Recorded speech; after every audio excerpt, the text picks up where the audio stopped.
Hello भाई, कैसे हो आप सब? आई होप आप सबकी तैयारी बहुत अच्छी चल रही होगी और आप सभी लोगों का एग्ज़ाम भी बहुत अच्छा गया होगा और जिन लोगों के एग्ज़ाम अभी आने वाले हैं, उनका एग्ज़ाम भी बहुत अच्छा जाएगा। मेरा एग्ज़ाम भी हो गया है 8 तारीख को और आज की वीडियो में जो हम डिस्कस करेंगे वही करेंगे कि कैसा रहा मेरा एग्ज़ाम, कितने नंबर आए, पेपर कैसा आया था और मैंने पेपर कैसे अटेम्प्ट किया और इस पेपर से क्या सीखा मैंने और आगे क्या सोचा है, अब किस एग्ज़ाम की तैयारी करेंगे, ये सब हम आगे अपनी वीडियो में डिस्कस करेंगे। और उसके पहले एक चीज़ और कि मेरी तबीयत काफ़ी ख़राब हो रही है, सर्दी-जुकाम हो गया है, वायरल फ़ीवर चल रहा है उस वजह से। तो इसी वजह से मैं कल वीडियो नहीं बना पाया था, 8 तारीख को एग्ज़ाम हो गया था मेरा और वीडियो तो मैं लगभग 15 दिन से नहीं बना रहा था और उसका रीज़न ये था कि मेरा आबकारी का एग्ज़ाम थोड़ा बिगड़ गया था, 62 मार्क्स आए थे मेरे आबकारी के एग्ज़ाम में और उस टाइम मुझे ऐसा लग रहा था कि कहीं ये जो वीडियोज़ पे मैं ज़्यादा टाइम वेस्ट कर देता हूँ, लगभग 3-4 घंटे लग जाते हैं मुझे एडिट करने में और सब कुछ करने में, तो इस वजह से तो मेरे एग्ज़ाम में कम नंबर नहीं आए हैं और कई लोगों ने कमेंट में भी बोला था कि भाई एग्ज़ाम पर ज़्यादा फ़ोकस करो, वीडियो से ज़्यादा। तो फिर मैंने सोचा कि इस बार पटवारी के पेपर के पहले लगभग 15 दिन में वीडियो नहीं बनाऊँगा क्योंकि अगर मेरा पटवारी के पेपर में भी कम नंबर आते, तो मैं ब्लेम करता यूट्यूब को कि इंसान क्या रहता है, खुद बचना चाहता है, खुद अपने ऊपर रिस्पॉन्सिबिलिटी नहीं लेना चाहता कि मैंने थोड़ी कम पढ़ाई कर पाई या कुछ भी जो था कि इतनी ज़्यादा मेहनत नहीं हो पाई जिस वजह से नंबर नहीं आए।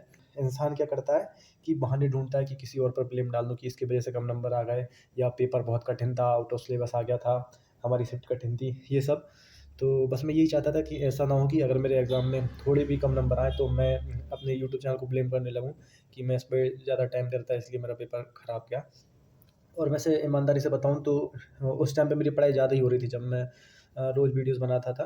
तो क्योंकि मेरे ऊपर भी प्रेशर रहता था कि आज भी कुछ दिखाना है तो आज भी थोड़ा ज़्यादा पढ़ना पड़ेगा वही सब। तो ख़ैर छोड़ो वो तो बात की बात है, वीडियोज़ क्यों नहीं बन रही थी ये सब। तो अब हम लोग डिस्कस करते हैं कि आज यही जो एग्ज़ाम था किस तरह का गया। तो चलिए आज की वीडियो शुरू करते हैं और देखते हैं कि एग्ज़ाम किस तरह का था। तो सबसे पहले हम देखते हैं कि कैसा रहा एग्ज़ाम। तो एग्ज़ाम ठीक रहा। जितनी उम्मीद थी उतना तो कुछ नहीं हुआ लेकिन ठीक है, अब जो भी था एग्ज़ाम तो हो गया तो ठीक ही रहा, अब क्या बोलना उसके बारे में। तो एग्ज़ाम हो गया उसके बाद सबसे ज़्यादा लोग जो पूछते हैं कि नंबर कितने आए, तो मैं सबसे पहले बता दूँ अपने नंबर, मेरे नंबर है 127 तो 127 नंबर आए हैं मेरे। और उसके बाद जो तीसरी बात है वो हम करेंगे कि पेपर कैसा आया था। तो पेपर देखो जो भी मैं रिव्यूज़ देख रहा था, रिव्यूज़ मेरे हिसाब से विनर्स वाले काफ़ी सही देते हैं, तो उनके ही मैं देख रहा था। तो जैसा सबका पेपर आ रहा था वैसे ही पेपर आया था, कुछ ज़्यादा अलग था नहीं उसमें। तो पेपर नॉर्मल ही था, तो उसमें हम देख लेते हैं कि क्वेश्चंस कैसे-कैसे थे। सबसे पहले 1 से 20 तक जो था वो जीएस था और उसके बाद 21 से 45 तक, 21 से 45 तक इंग्लिश था और 46 से 70 तक कंप्यूटर था और 71 से 90 तक साइंस था और 91 से 115 115 तक जो हमारा रीजनिंग वाला पार्ट था और 116 से 135 तक मैथ्स था और 136 से हमारा 155 तक मैनेजमेंट था और 156 से 175 तक फिर से मैथ्स था और 176 से 200 तक, जैसा कि सभी लोग बताते हैं लास्ट में हिंदी आ रहा है। ठीक है? तो ये तो रहा हमारा कि किस तरह से क्वेश्चन आ रहे हैं, किस-किस सब्जेक्ट में कितने-कितने क्वेश्चन आए, यहाँ से आप सब लोग देख लेना। सबसे ज़्यादा क्वेश्चन्स मैथ के थे, 2 भाग में आए थे, बीच में मैनेजमेंट आ गया था 20 नंबर का और 25-25 क्वेश्चन हैं हमारे इंग्लिश के, हिंदी के, कंप्यूटर के और रीजनिंग के 25-25 क्वेश्चन हैं और 20-20 क्वेश्चन हमारे 3 सब्जेक्ट के हैं, जो कि है जीएस, साइंस और मैनेजमेंट। इनके 20-20 क्वेश्चन थे लगभग और मैथ के लगभग 40 क्वेश्चन थे। तो ऊपर-नीचे 1-2 हो सकते हैं लेकिन यही क्वेश्चन थे, इतने ही नंबर के क्वेश्चन थे, ठीक है? तो ये हो गई बात कि पेपर कैसा आया था वो वाली बात। उसके बाद हम बात करते हैं कि मैंने पेपर कैसा अटेम्प्ट किया था। तो जब हम लोग रिव्यूज़ देख रहे थे और हम लोग भी डिस्कस कर रहे थे कि किस तरह से पेपर देना है, क्या करना है, तो मैंने अपने लिए प्लान किया था कि स्कोरिंग सब्जेक्ट 4 हैं, जो कि हैं हिंदी और इंग्लिश, मैथ्स जो कि 2 भागों में आया था और रीज़निंग। ये 4 सब्जेक्ट हैं जिनमें क्वेश्चन भी ज़्यादा आ रहा है और जहाँ से स्कोर करना ज़रूरी है क्योंकि बाकी जो पोर्शन रह रहा है मैनेजमेंट का, उसके बाद साइंस का, कंप्यूटर का, जीएस का, इसका कुछ भी फिक्स नहीं है, कहीं से भी क्वेश्चन पूछ ले रहा है, बनेंगे नहीं बनेंगे इसकी कोई गारंटी नहीं दे सकता। भले ही किसी ने कहीं से भी कितना भी पढ़ा हो, अब किसी ने बहुत ही ज़्यादा पढ़ लिया है तो उसकी तो मैं बात नहीं कर रहा, लेकिन मैं अपनी बात कर रहा हूँ कि मुझे पता था कि मैनेजमेंट, साइंस, कंप्यूटर, जीएस इसके लिए मैं श्योर नहीं था कि सारे क्वेश्चन बना पाऊँगा, नहीं बना पाऊँगा, लेकिन हाँ, मैथ्स की तैयारी ठीक-ठाक कर ली थी मैंने आबकारी के बाद क्योंकि आबकारी आखिर के पेपर में मैथ मेरा बिगड़ गया था थोड़ा-सा। और उसके बाद बात आती है रीज़निंग की। रीज़निंग मैंने अच्छे से पढ़ लिया था, हिंदी भी काफ़ी अच्छे से पढ़ी थी, लेकिन इंग्लिश इतनी अच्छी नहीं पढ़ पाया था, जो कि इम्पोर्टेंट टॉपिक थे हिंदी के। नरेशन नरेशन था, एक्टिव पैसिव वॉइस थे और पैरा जंबल थे। ये सब मैंने पढ़ लिए थे जल्दी-जल्दी, लेकिन उसके बाद भी उस तरह की तैयारी नहीं हो पाई थी, जिस तरह की एग्ज़ाम के लिए चाहिए थी। जैसे कि हमारे पेपर में इंग्लिश वाला जो पोर्शन था, उसमें लगभग 3-3 नंबर के एंटोनिम्स और सिनोनिम्स आए थे। उसके बाद 2 नंबर की इडियम्स फ्रेजेस आई थी और मिसस्पेल्ड आए थे लगभग 3। और उसके बाद लगभग 2 से 3 वन वर्ड सब्स्टिट्यूशन थे। तो ये जो लगभग जो पार्ट था लगभग 13-14 नंबर का था, 12 से 14 नंबर का जो वोकैब वाला पार्ट था, तो इसकी तो मुझे हवा ही नहीं लगी। बस एक इडियम फ्रेज़ जो था वो बन गया था, सरल था। उसके बाद बाकी सब मुझे तुक्के लगाने पड़े, तो इंग्लिश वाला पोर्शन मेरा काफ़ी ज़्यादा बिगड़ गया था। ग्रामर भी मैं काफ़ी पढ़ के गया था, लेकिन उसमें से भी जो एरर फाइंड करने वाले रहते हैं, फिल इन द ब्लैंक्स रहते हैं, वो क्वेश्चन काफ़ी कम दिखे थे। तो इसलिए इंग्लिश मेरा इतना अच्छा नहीं गया और बस इन सब्जेक्ट में ही मुझे फ़ोकस करना था और टारगेट करना था, यही मैंने सब्जेक्ट टारगेट किए थे। इसलिए मैंने सबसे पहले जो अटेम्प्ट किया था, वो था हिंदी। हिंदी को मैंने सबसे पहले अटेम्प्ट किया, क्योंकि हिंदी भी मैंने काफ़ी अच्छे से पढ़ी थी। तो सॉरी, हिंदी मैंने काफ़ी अच्छे से पढ़ी थी और मुझे लग रहा था हिंदी में बना ले जाऊँगा, लेकिन हिंदी में भी क्या हुआ कि 3 लगभग रचनाएँ थीं और उसके बाद हिंदी में 2 लोकोक्तियाँ थीं। लोकोक्तियाँ, मुहावरे मैंने छोड़ दिए थे और उसके बाद पैराजंबल यहाँ भी थे। लगभग 3 पैराजंबल थे, जो कि थोड़े अजीब से थे, 1-2 बन गए थे, 1 नहीं बन पाया था शायद। और उसके बाद हिंदी में हाँ, 3 थी शुद्ध वर्तनी।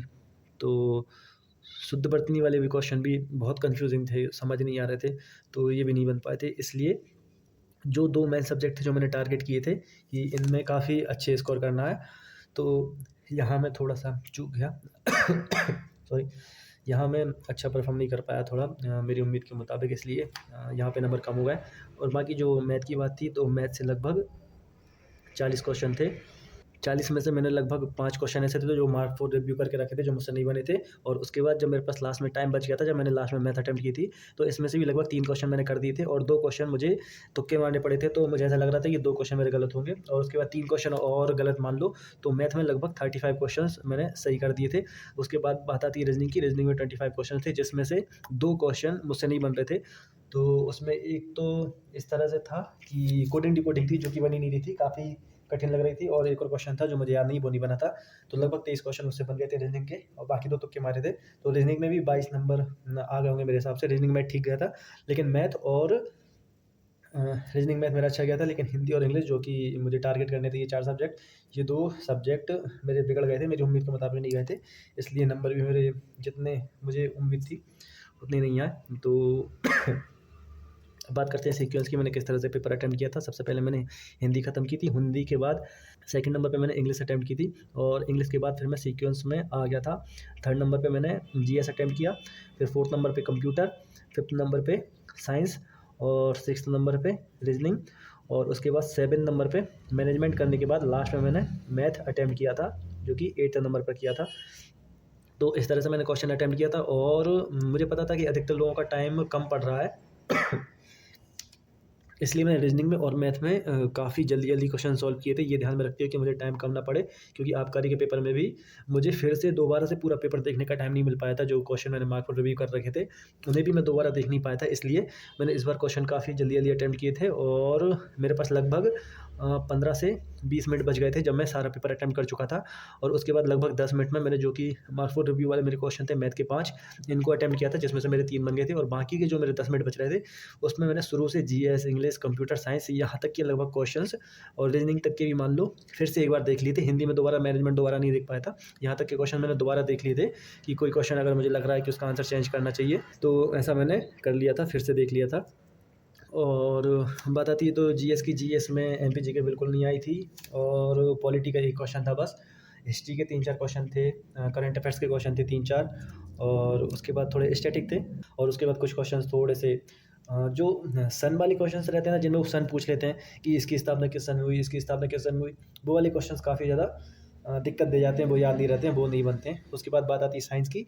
साइंस से मैंने जमील सर से पढ़ी थी, जो कि टॉपर टेम्पल वाले हैं, काफ़ी अच्छे से उन्होंने साइंस पढ़ाई थी। केमिस्ट्री, फिजिक्स वाला पोर्शन मेरा काफ़ी अच्छा गया था और टाइम कम होने की वजह से मैंने बॉटनी तो पढ़ ली थी, लेकिन बायो नहीं पढ़ पाया था, इसलिए बायो के मेरे क्वेश्चन नहीं बने थे और बॉटनी हमारे पेपर में ज़्यादा आई नहीं थी। तो इसलिए साइंस का पोर्शन पता नहीं कैसा गया होगा। और उसके बाद बात आती है मैनेजमेंट की। तो मैनेजमेंट मैंने पढ़ा था अमिता मैम से, और टेलीग्राम चैनल पर कई लोग गुस्सा हो रहे थे, बोल रहे थे कि अमिता मैम के जो पढ़ा उसमें से आया या नहीं आया, ये बताओ जल्दी। तो मैंने सारा सिलेबस कंप्लीट नहीं किया था अमिता मैम से, क्योंकि जब एग्ज़ाम स्टार्ट हुआ था तो सब लोग कहने लगे थे कि मैनेजमेंट पर कम ध्यान दो, कुछ भी बाहर से आ रहा है, किसी की बुक से, किसी के नोट से कुछ नहीं आ रहा है। इसलिए इसका मेरा लगभग आधा सब्जेक्ट कंप्लीट होगा, आधा सब्जेक्ट कंप्लीट कर पाया था मैं मैनेजमेंट, और जो अकाउंटिंग वाला पोर्शन था वो मेरा छूट गया था, वो मैं कंप्लीट नहीं कर पाया था। इसलिए मैनेजमेंट में भी मुझे मतलब 20 क्वेश्चन में से मैं जिनमें श्योर था वो 4 या 5 क्वेश्चन ही रहे होंगे, बाकी मुझे तुक्के मारने पड़े। तो ज़ाहिर-सी बात है मैनेजमेंट भी काफ़ी बेकार गया होगा। तो ये रहा पूरा ही पेपर का समरी कि किस तरह से पेपर गया, किस तरह से मैंने अटेम्प्ट किया, ठीक है। अब उसके बाद आती है सबसे ज़्यादा महत्वपूर्ण बात कि इस पेपर से हमने क्या सीखा। ये है सबसे ज़्यादा मेन पार्ट कि इस पेपर से हमने क्या सीखा, ठीक है।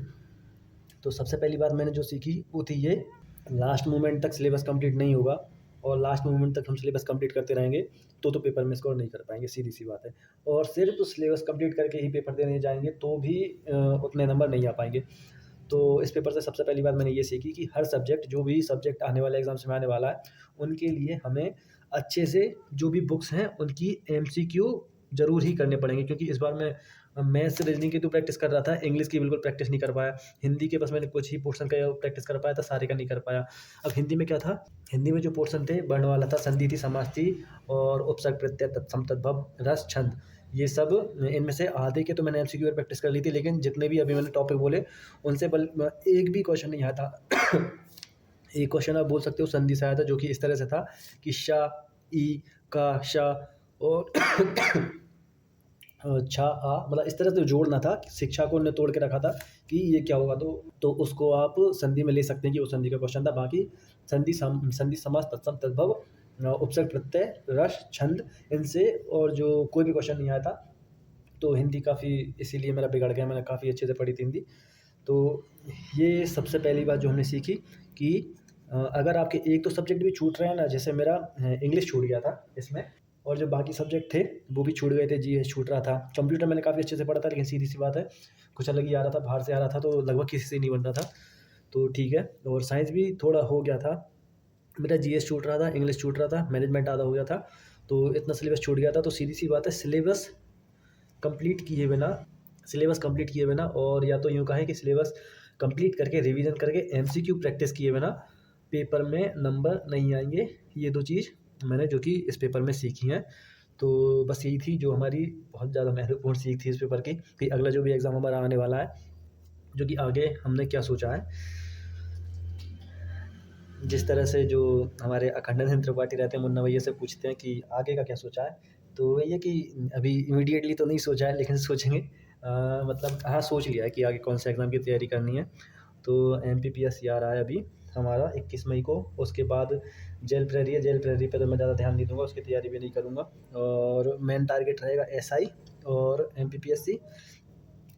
एमपीपीएससी पर भी फोकस मेनली इसीलिए रहेगा कि एमपीपीएससी से पहले पहले मैं एमपीजीके, और एमपीजीके के बाद हिस्ट्री, पॉलिटी, ज्योग्राफी, और भी जो यूनिट्स रहती हैं इंपॉर्टेंट वो सब मैं कंप्लीट कर लूँ, ताकि मेरा जीएस वाला पोर्शन कंप्लीट रहे एमपीएसआई के लिए। एमपीएसआई के टाइम बस इसका रिवीजन करना पड़े, क्योंकि जीएस हर बार छूट जाता है ऐसे एग्जाम में जहाँ पर मैथ रीजनिंग आती है, ठीक है।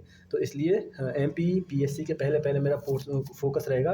एमपीपीएससी के पेपर की बहुत अच्छे से तैयारी करेंगे पहली बात तो, लेकिन लास्ट टाइम मेरे 62 नंबर थे, तो मेरा मेन टारगेट रहेगा कि उससे थोड़े ज़्यादा नंबर आ जाएँ, और क्योंकि टाइम काफ़ी कम बचा है, उतने में ही हमें तैयारी करनी है। और उसके बाद एक चीज़ और जो कि मेन टारगेट रहेगा एमपीएसआई, तो उसके लिए हमारा ये वाला पोर्शन कंप्लीट रहे जीएस का, ठीक है। और उसके बाद सीजीएल भी आएगा, तो मेन टारगेट जो हमारे रहेंगे एमपीएसआई, एमपीपीएससी और एसएससी, सीजीएल, ठीक है। तो इन एग्ज़ाम्स की तैयारी अब हम करेंगे आने वाले दिनों में, और आगे का क्या प्लान रहेगा, किस तरह से तैयारी करेंगे, ये मैंने काफ़ी अच्छे से सोच रखा था। आगे मेरे 2-3 प्लान्स थे वो सब, लेकिन पेपर जब बिगड़ जाता है तो मन नहीं करता कुछ काम करने का। तो 1-2 दिन तो अभी मैं 1-2 दिन तो नहीं, कल से ही ट्राई करूँगा। कल हम लोग डिस्कस करेंगे कि आगे किस तरह से तैयारी करनी है, कौन से एग्ज़ाम का सिलेबस कितनी जल्दी कंप्लीट करना है, ये सब। और आगे बस कल से ही तैयारी में लग जाएँगे। अभी बस थोड़ी-सी तबीयत ख़राब हो रही है, गला भी काफ़ी दर्द कर रहा है। तो बस यही था आज की वीडियो में। और ये जो मेरा था मध्य प्रदेश पटवारी के लिए लास्ट वीडियो था। अब इसके बाद तो मध्य प्रदेश पटवारी पे क्या ही वीडियो बनाएँगे, क्योंकि नंबर भी आए नहीं हैं और जो भी है यही है। मतलब अब कोई मतलब नहीं है हम पे पटवारी के बारे में वीडियोज़ बनाने से। तो आगे हम लोग जो भी वीडियोज़ बनाएँगे अपने आगे के एग्ज़ाम के लिए बनाएँगे। और जिन लोगों को अभी भी जिनके एग्ज़ाम से बचे हुए हैं, जिनको कुछ भी पूछना है, आप टेलीग्राम पर मैसेज कर देना, डायरेक्ट मैसेज कर देना। तो वहाँ हम लोग डिस्कस कर लेंगे जो भी आपको पूछना होगा, ठीक है? तो कल मिलते हैं नई वीडियो में, नए एग्ज़ाम के जो भी हमारा प्लान है उसके साथ। और आप लोग भी और आप लोग जिनको भी कुछ और भी पूछना है या कुछ और भी डिस्कस करना है, तो टेलीग्राम चैनल जॉइन कर लेना, वहाँ पे हम लोग डिस्कस कर लेंगे। तो बस मिलते हैं कल की वीडियो में। Thank you.